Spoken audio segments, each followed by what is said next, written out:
हाय, मी शिवज्ञाला स्कूलमधून घ्यायला आलेले आहे. खाली बस येते तिची आणि हे कबुतराचं दृश्य सुंदर असं बघा. आणि पाऊस येतोय. आज दिवसभर पावसाची हजेरी लावलेली आहे पावसाने. शिवज्ञाला घेऊन आले मी. खाली खेळवलं थोड्या वेळ आणि नंतर वरती आले आणि तिच्यासाठी खिचडी गरम करून देते तिला. आज एकादशी असते ना माझी, मग तिला खिचडी फार आवडते. मग तिच्यासाठी थोडीशी मी ठेवलेली होती. म्हणलं आल्यानंतर तिला फ्राय करून देईल, गरम गरम खाईल ती. आणि थोडं तिला खाली खेळवलं आणि आले, गरम करून देते.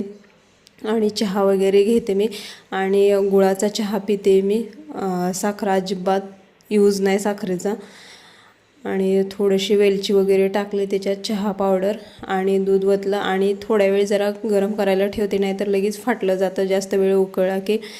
आणि मग ते पूर्ण मग वेस्टच होऊन जातं. त्याच्यामुळं थोडं वेळच ते उकळायला देते. आणि दूध जास्त मी गरम करत नाही आहे, थोड्या वेळ करते, थोडं थंड झालं की मग ओतते.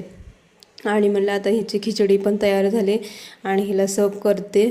थोडीशी काढली आणि तिला दिले खायला. स्कूलमधून आले की तिला लगेच भूक लागते, म्हणते काहीतरी खायला दिलं. म्हणलं चला हाय तर कशाला मागे घ्यायचं आहे. मग दिलं तिला खायला आणि म्हणलं चहा घेते मी.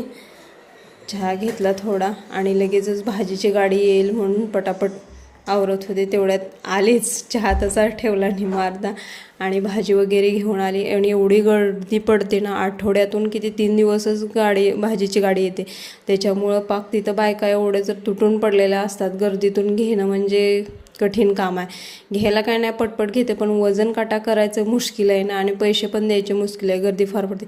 मग इथं मकीचं कणस घेऊन आले, 2 घेऊन आलेत. म्हणलं आता हे उकडून दे, तोपर्यंत स्वराचा पण टाईम होईल यायला आणि तिला पण गरम गरम काहीतरी द्यायला येईल.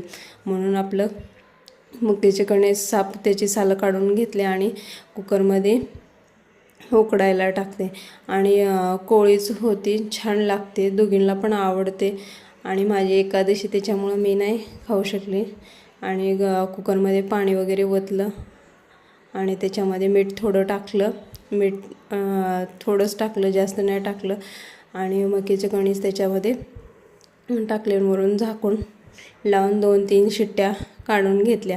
आणि इथं भाजी गावाकडून आईने आळूचे पानं दिलेले होते आणि मी त्याचं पाठीमागचं देठ काढलेलेच नव्हते, ते साफ करून घेते आणि व्यवस्थित करून ठेवते. का तर उद्याची तयारी, उद्या मी आळूची वडी बनवावी म्हणून ठेवते. आणि भाजी पण घेऊन आले, त्याच्यामुळे वेगवेगळ्या डब्यामध्ये सगळं भरून ठेवलं, मिरची वगैरे हे.